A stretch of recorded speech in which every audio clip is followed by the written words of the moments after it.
mientras eso ocurre, ahora también es en Europa.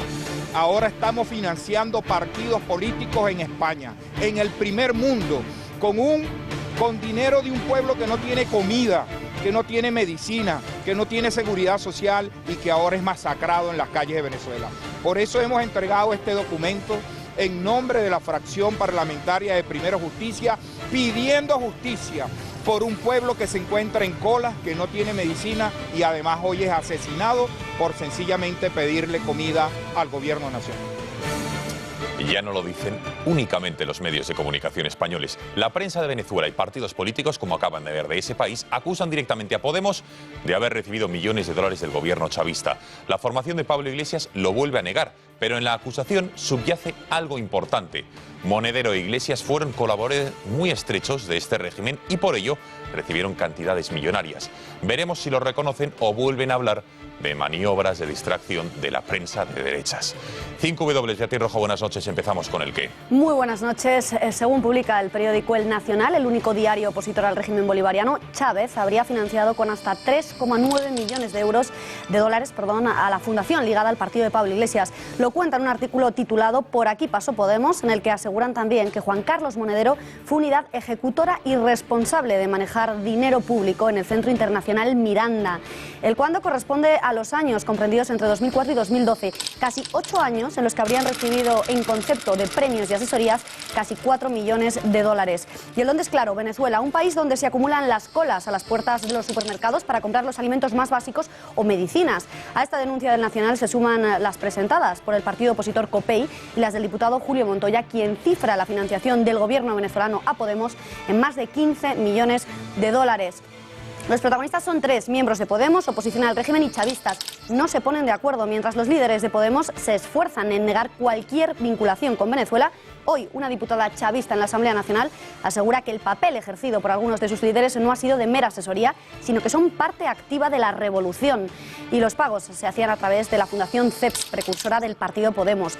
La lista de liquidaciones de Cadivi revela que entre 2004 y 2012 le fueron entregados 3,9 millones de dólares en 52 solicitudes distintas. Las divisas eran de la categoría Otros Conceptos, lo que indica que fueron aprobados a través de peticiones de casos especiales y no para importar bienes. Nos falta el porqué, editorial con Eduardo García Serrano.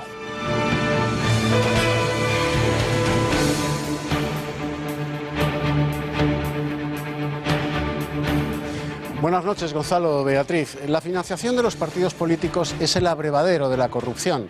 Podemos presumía de incorruptible hasta que los pajaricos chavistas de Maduro han empezado a cantar en la misma medida en que Pablo Iglesias ha tratado de desvincularse dialécticamente de las ignotas bondades democráticas del régimen venezolano. Roma no paga traidores y Caracas tampoco. Por eso ahora los pajaricos chavistas cantan desde el Orinoco que el dinero venezolano que financió a Podemos oscila entre los 4 y los 11 millones de dólares, de los que la Hacienda española, por cierto, no ha visto ni la calderilla, pero sí la sombra y el rastro. Ya sabemos por qué Podemos galleaba a Portagayola contra Gürtel, Eres y Púnicas, porque tenían, al parecer, una tarjeta black para el cajero automático de Venezuela, donde Pablo Iglesias y Monedero son recibidos como el título de una película de la mafia, Uno de los nuestros.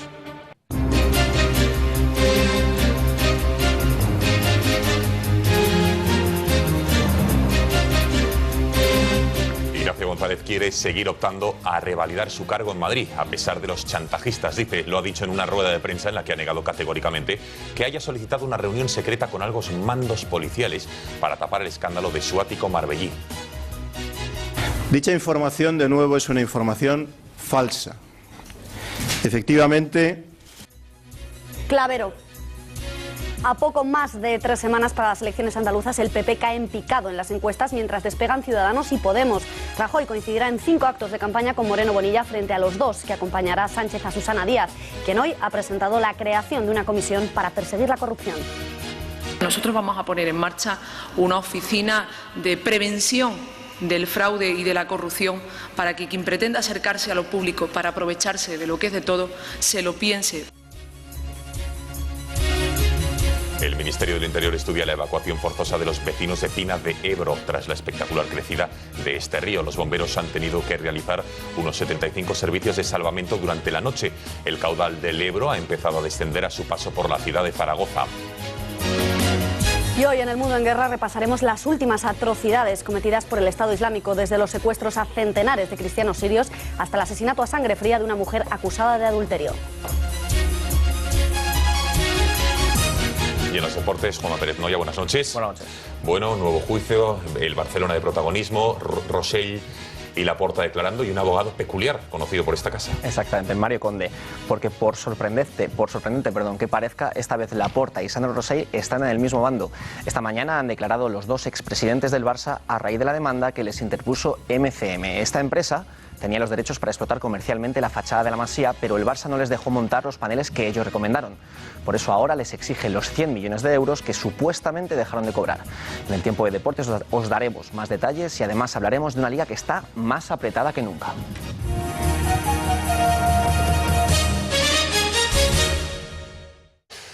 Enseguida nos vamos a ir hasta Andalucía para repasar la crónica política, pero antes tenemos que conocer la última hora de las inundaciones que están sufriendo en Aragón. Desde el puesto de mando avanzado, Miguel Ángel Clavero de SOS Aragón, ya le saludamos. Señor Clavero, muy buenas noches. Hola, muy buenas noches.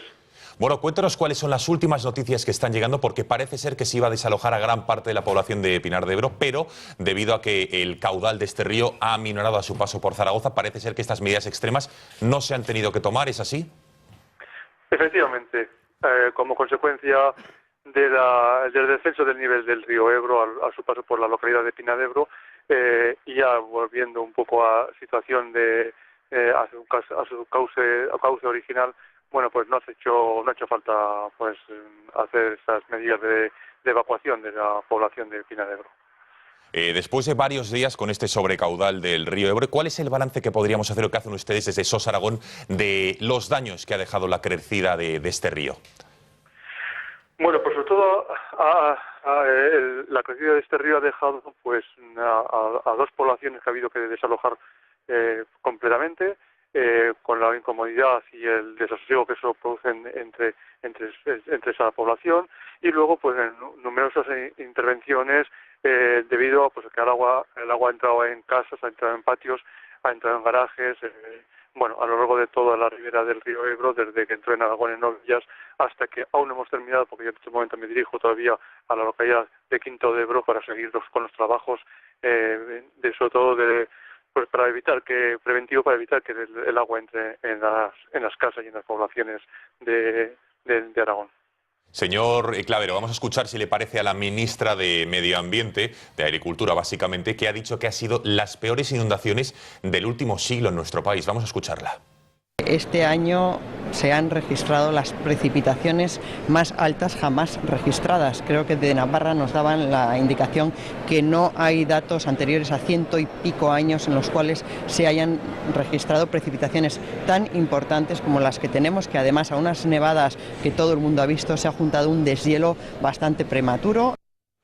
Señor Clavero, de cara a posibles nuevas lluvias, posibles nuevas inundaciones, ¿qué se puede hacer para prevenir, para que no pille por sorpresa, como ha ocurrido en esta ocasión?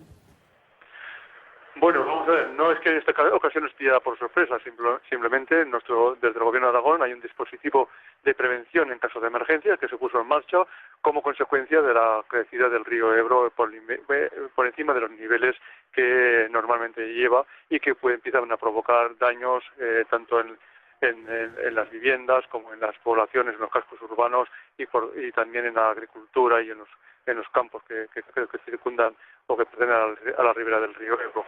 Yo creo que desde Protección Civil siempre lo que hay que estar es preparado, hay que tomar las medidas preventivas necesarias para evitar esos daños y sobre todo pues tener muchísima prudencia en aquellos lugares, en aquellos municipios cuyas riberas pues baña el río Ebro.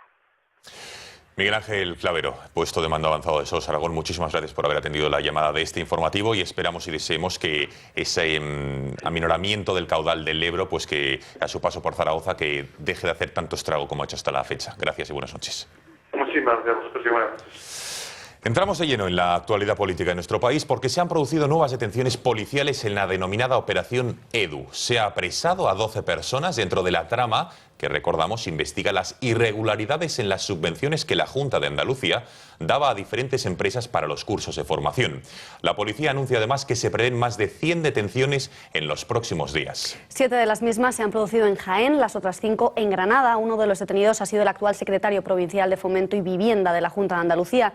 Estarían implicados en la operación Edu empresarios, promotores y asociaciones, funcionarios públicos. En total, la policía está investigando a 80 empresas. Recordemos que hace unas semanas se detenía a 90 personas en Cádiz, Málaga y Almería dentro de la misma operación policial. En paralelo a estas detenciones por supuestas irregularidades cometidas por la Junta de Andalucía del Partido Socialista, su actual presidenta, Susana Díaz, ha anunciado en plena campaña electoral la creación de una oficina de prevención de fraude y corrupción para, según dice, quien quiera aprovecharse de lo público se lo piense. Según la presidenta andaluza, con esa medida no solo se perseguirá a quien cometa la infracción, sino que se le impedirá que estas personas se acerquen a los recursos de todos. Palabras de Díaz a algo menos de 3 semanas para las elecciones de esta comunidad. Nosotros vamos a poner en marcha una oficina de prevención del fraude y de la corrupción para que quien pretenda acercarse a lo público para aprovecharse de lo que es de todo se lo piense, porque no solo se le va a perseguir si comete algún tipo de irregularidad, sino que se le va a poner muy difícil para que se acerque a los recursos que son de todos y de todas los andaluces. Eduardo, entiendo que con la nueva iniciativa de Susana Díaz estarás convencido de que se acabará la corrupción en esa comunidad. Pues sí, Beatriz, ya podemos dormir tranquilos al norte y al sur de Despeñaperros. Ya podemos acunarnos en los brazos de Morfeo más confiados que un bebé, pero no porque la jueza Laya esté permanentemente desvelada limpiando Sierra Morena de bandoleros. Que va, que va. La paz de nuestro sueño y la tranquilidad de nuestra confianza descansan en la promesa que Susana Díaz acaba de hacer. La heredera de 2 imputados, Chávez y Griñán, acaba de empeñar su palabra para crear una oficina de prevención del fraude y la corrupción. Esperemos que esa oficina esté más cerca de un cuartelillo de la Guardia Civil que de cualquier sede del PSOE, en las que, por cierto, los imputados y acusados por fraude y corrupción dejaban puntualmente la mordida correspondiente por el saqueo de los seres fraudulentos de la Junta que hoy preside doña Susana. Por cierto, en esas sedes ha vivido Susana Díaz desde que era una socialista adolescente, tan cándida e inocente la pobre que cuando los corruptos iban a la oficina del PSOE, ella creía que en el maletín llevaban la tartera y el bocata.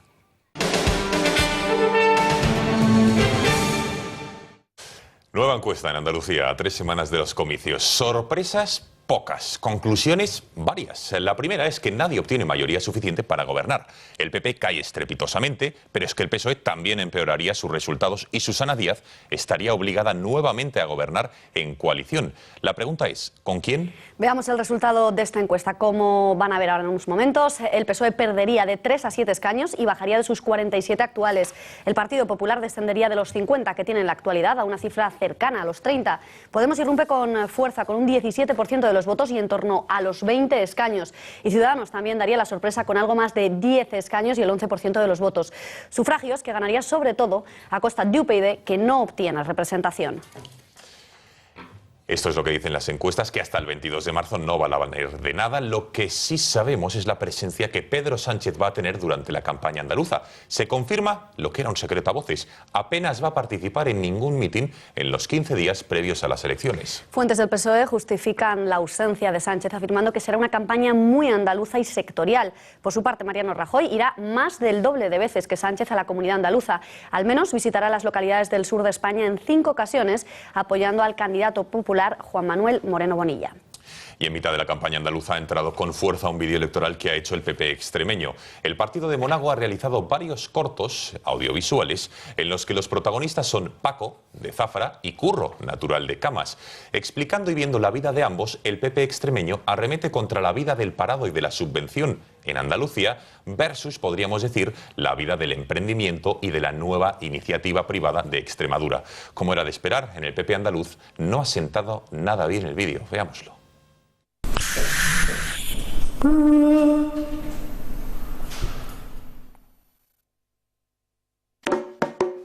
Yo soy Paco de Zafra. Y yo Curro de Cama. Amigos de toda la vida. Carnavalero, taurino, capillita, soñadores y ante todo buena gente.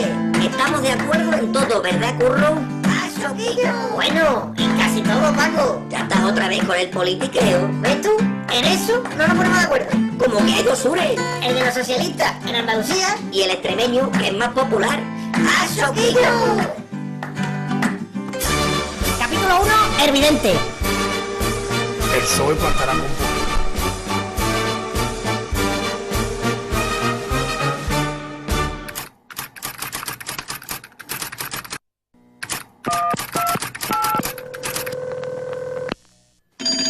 Parece que me está entrando una llamada. Buenas noches, hermano. ¿Me dice tu nombre y tu signo?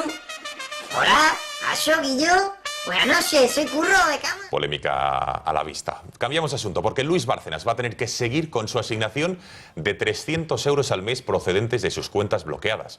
El juez Pablo Ruz ha rechazado aumentarle esta cantidad a 900 euros porque dice que tiene suficiente con esos 300, ya que le llega incluso para viajes. La semana que el extesorero del Partido Popular lleva pasando en Baqueira sin haber pedido más dinero de sus cuentas al juez Ruz ha sido definitiva para que éste considere que llegan bien a fin de mes y que la familia Bárcenas Gutiérrez no necesita más capital para hacer frente a sus pagos mensuales. El presidente de la Comunidad de Madrid, Ignacio González, ha atribuido a un chantaje policial las informaciones que este lunes el periódico El Mundo, según las cuales cuenta que se reunió en noviembre del año 2011 con 2 policías para pedirles que le ayudaran a encubrir las pruebas que supuestamente le vincularían con la titularidad del famoso ático que tiene en Marbella. González ha vuelto a repetir que fue objetivo de una investigación policial ilegal, instigada por el comisario de policía José Villarejo, y que ninguna extorsión conseguirá apartarle de volver a ser candidato a la presidencia de la Comunidad de Madrid. Dicha información, de nuevo, es una información falsa. Yo no tenía nada que ocultar, como ustedes saben, no caí en el chantaje que se hacía en esos momentos por parte de este señor, que lo que pretendía era tapar o cubrir una actuación policial que, como todos ustedes saben también, posteriormente se demostró que era una actuación policial ilegal. Si lo que pretende alguien es que yo deje de tener empeño en seguir trabajando en favor de los madrileños o que pueda cambiar mi disposición a encabezar la candidatura, se equivoca radicalmente. En el PP se ponen de perfil, ni defienden abiertamente a González ni le confirman tampoco como candidato a la comunidad. El presidente de la comunidad acaba de dar una rueda de prensa a las 12:30. Habrán tenido ustedes la oportunidad de contestarle, de preguntarle lo que estimen por conveniente y de contestar. Y yo creo que lo que hay que hacer es estar a lo que el presidente de la comunidad ha dicho. Quien ha sido más claro al respecto ha sido Albert Rivera, presidente de Ciudadanos, quien asegura que González debería dar un paso atrás y dejar su candidatura a la Comunidad de Madrid. No puede pretender uno gobernar la Comunidad de Madrid bajo la sospecha y sin aclarar si participa en sociedades como las que dice el diario que participa este señor, si hay ocultación de patrimonio y de dónde procede, y mucho peor todavía si se intenta decirle a la policía que haga lo contrario de lo que tiene que hacer la policía, ¿no? Tiempo de análisis. Eurico Campano, ¿cómo valoras el caso de Ignacio González? ¿Debería dimitir como le pide Albert Rivera? Muy buenas noches. Buenas noches, Gonzalo, Beatriz. Pues en mi opinión, Ignacio González ni debería dimitir como presidente de la Comunidad de Madrid, ni debería tampoco abandonar su intención de presentarse como candidato a presidir la misma durante 4 años más en los próximos comicios del 24 de mayo. Y ello porque yo creo que las explicaciones que ha ofrecido esta mañana en rueda de prensa son más que suficientes. Ignacio González se ha presentado como víctima de un chantaje, no lo ha dicho con claridad, pero lo ha dado a entender probablemente por parte de alguna familia del interior de su partido a la que no interesa especialmente que Ignacio González repita como presidente de la Comunidad de Madrid 4 años más. Por tanto, yo creo que Ignacio González ha aportado pruebas más que suficientes y no debe ni dimitir ni abandonar su intención de presentarse como candidato.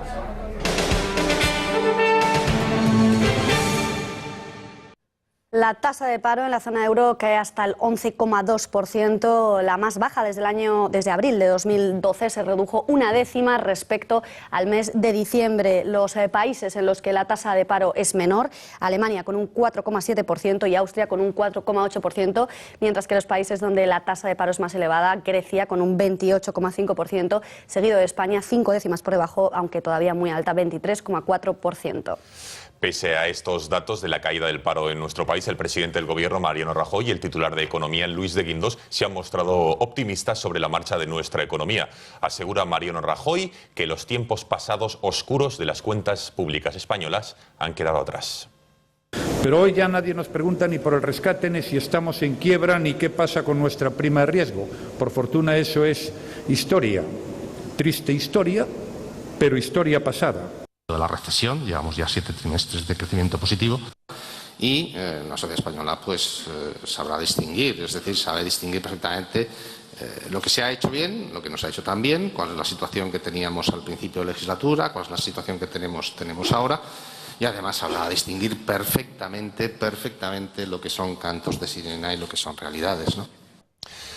Mariano Rajoy y Luis de Guindos no han querido contestar al Ejecutivo de Grecia, ya que su presidente, ahí le ven en pantalla, Alexis Tsipras, dijo este fin de semana, arremetió duramente contra el Ejecutivo español de haber intentado zancadillear el acuerdo que el país heleno había llegado la semana pasada con el Eurogrupo. Según Alexis Tsipras, a quien ven en pantallas, España y Portugal a la cabeza habrían encabezado, y valga la redundancia, una especie de alianza para intentar hacer caer al país heleno por intereses partidistas y electorales.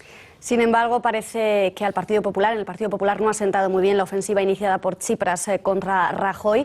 Luis de Grandes, el europarlamentario popular, ha llegado a comparar incluso al dirigente griego con Maduro. Le escuchamos.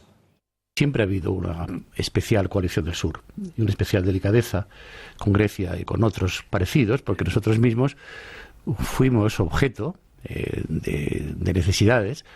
Parece el señor Tsipras casi como Maduro, buscando estos ejes del mal y colocando España. No es tan importante España para estar aquí en todos los complots. No es verdad.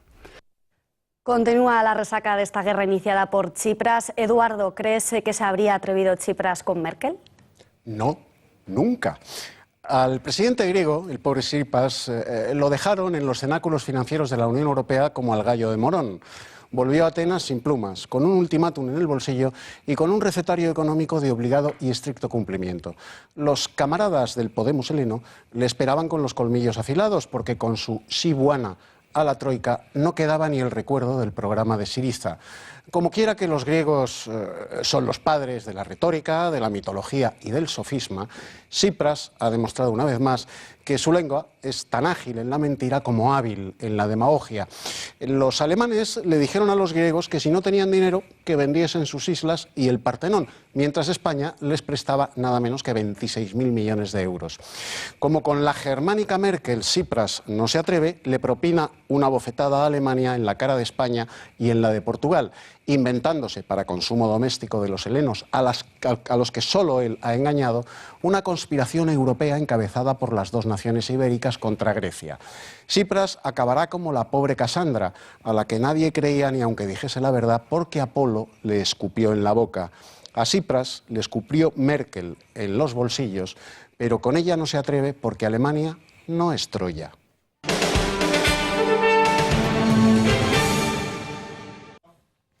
Nos vamos al extranjero, ya que vamos a ver este comunicado. Hemos solicitado una reunión con Podemos para explorar las posibilidades de encontrar la vía para la construcción de una candidatura unitaria. Estas palabras de convocatoria a Madrid, como saben, detrás de ello está Tania Sánchez. Y para hablar de Podemos nos llegan más noticias, esta vez procedentes de Venezuela, a las que el ministro de Exteriores, Manuel García Margallo, ha respondido. Beatriz. Ha exigido transparencia al partido en relación a esa posible financiación que habría recibido de países como Venezuela y también a esa información publicada por el diario The Economist, en el que se asegura que el partido liderado por Pablo Iglesias también podría haber recibido dinero procedente de Rusia. Y ahora sí queremos irnos hasta Venezuela porque hemos escuchado las palabras de Julio Montoya, un diputado opositor al chavismo, que acusa a Podemos de haber recibido de financiación incluso por valor de 15 millones de dólares. Le escuchamos. Mientras eso ocurre, ahora también es en Europa. Ahora estamos financiando partidos políticos en España, en el primer mundo, con dinero de un pueblo que no tiene comida, que no tiene medicina, que no tiene seguridad social y que ahora es masacrado en las calles de Venezuela. Por eso hemos entregado este documento en nombre de la fracción parlamentaria de Primero Justicia, pidiendo justicia por un pueblo que se encuentra en colas, que no tiene medicina y además hoy es asesinado por sencillamente pedirle comida al gobierno nacional. Esto dice la oposición. Sin embargo, una diputada chavista de la Asamblea Nacional ha asegurado que Juan Carlos Monedero era miembro activo de la revolución. Forma parte de esta revolución. No es que es un amigo que se acerca a un poco escuchar lo que hacemos y a sistematizar para... No, es un hombre integrado a esta revolución.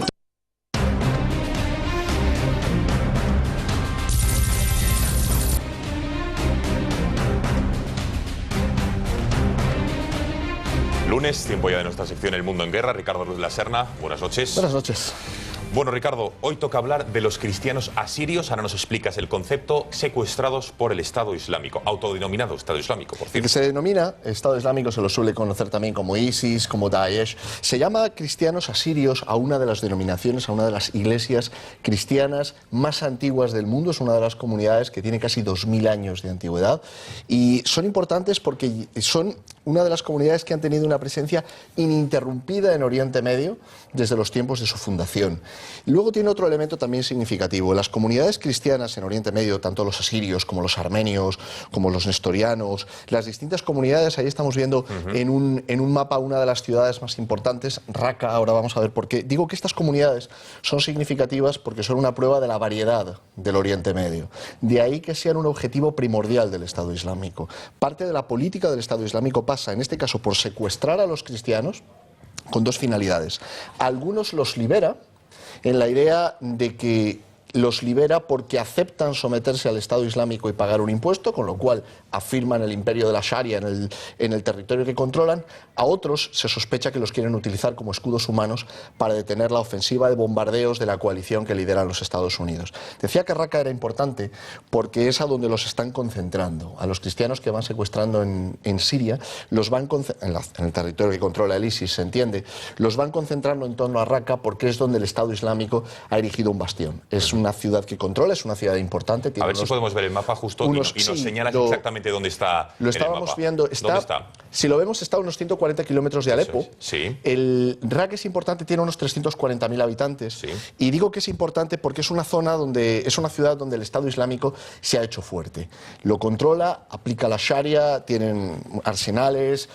Y sospechan que es una de las ciudades donde la ofensiva de bombardeos y donde la ofensiva de la infantería va a ser más fuerte, al igual que en Irak está sucediendo con Tikrit. Es una ciudad, en Irak en este caso, que el ejército iraquí ha decidido reconquistar. Han lanzado una ofensiva con helicópteros, con infantería, con apoyo aéreo, para tratar de expulsar al Estado Islámico. El Estado Islámico controla fundamentalmente tres grandes ciudades, Raqqa, Tikrit y Mosul. Ahí las vemos. Entonces vamos a ver, Ricardo, ya no es tanto por una condición de su fe estos cristianos asirios, sino más bien por una cuestión estratégica pura y dura, las del Estado Islámico, de secuestrar y asesinar a posteriori a estos cristianos. Es táctica la utilización de escudos humanos, es propagandística la liberación a cambio de que reconozcan el imperio de Daesh y se comprometan a pagar un impuesto, pero también creo que no es exagerado decir que es genocida, en el sentido de que se los escoge porque son cristianos, no se escoge a otros colectivos que también sufren la opresión del Estado Islámico. No quiero decir que sean los únicos colectivos, digo que la elección de los cristianos, al igual que el asesinato de los coptos en Libia, tiene un sentido que no es únicamente táctico de combate, es también ideológico, es también político, de tal manera que todo el mundo sepa que en el territorio que controla el Estado Islámico, los cristianos o se someten o son exterminados. Digo que este asunto de la sumisión tiene su importancia porque en la ideología del Estado Islámico, los cristianos son sometidos a un estatuto de dimnitud, es decir, son obligados a pagar un impuesto. En la idea de que están pagando por su protección, tienen un estatuto de ciudadanos de segunda clase cuyo objetivo último es que la comunidad termine desapareciendo, como ha sucedido históricamente en algunos países. Además de eso, hay otro elemento. Una parte del Estado Islámico sí está cometiendo, digamos, o está utilizando a los cristianos para sembrar el terror entre toda la población. En el seno del Estado Islámico hay ahora mismo una pugna entre los magistrados que quieren transmitir la impresión de que se aplica la Sharia y de que, por lo tanto, quien se somete conserva la vida, y los más belicosos que quieren demostrar sobre los cristianos el poder y lo que puede hacer el Estado Islámico con cualquiera. Ricardo, decías antes que uno de los objetivos podría ser, de secuestrar a los cristianos, podría ser utilizarlos como escudos humanos. ¿Tú crees que la coalición se atreverá a bombardear si finalmente esto ocurre así? A ver, es difícil decirlo porque también la táctica de combate cambia. Primero, al Estado Islámico se lo puede combatir desde el aire, pero el combate fundamental es desde tierra, es el combate de infantería, y es la infantería la que permite controlar un territorio. Es cierto que cuando en el pasado se han tratado de utilizar escudos humanos, por ejemplo, ha habido enfrentamientos, si la memoria no me falla, la Primera Guerra del Mundo, del Golfo, la Segunda Guerra del Golfo, se trató de compensar el uso de escudos humanos con los llamados bombardeos de precisión que terminaron dejando ese término infame que es el de daños colaterales o el de víctimas colaterales. Es difícil prever qué va a hacer la coalición. Ricardo Ruiz de la Serra, muchísimas gracias un lunes más por esta sección de Mundo en Guerra. Nos vemos el lunes que viene. Gracias. Gracias.